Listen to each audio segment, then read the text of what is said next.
Hi friends, நம்ம இன்றைக்கி பார்க்க போகிறது தேங்காய் பால் மாங்காய் குழம்பு. இதுக்கு நமக்கு தேவையான 2 பெரிய மாங்காய் எடுத்துக்கோங்க. சின்ன சின்ன பீஸாக கட் பண்ணிக்கோங்க. அதில் சின்ன வெங்காயம் உரித்து போட்டுக்கோங்க.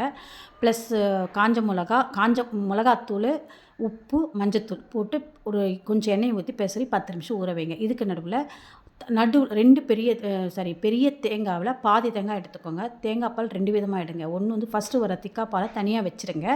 சின்ன பாலை வந்து கொஞ்சம் தண்ணியாக இருக்கிறது செகண்ட் மில்காக வச்சுக்கோங்க.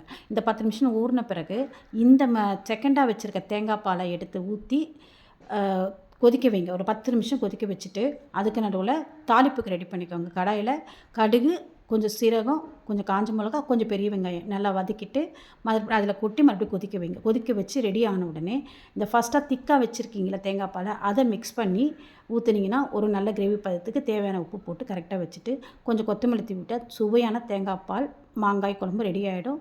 சூப்பர் டேஸ்ட்டாக ட்ரை பண்ணி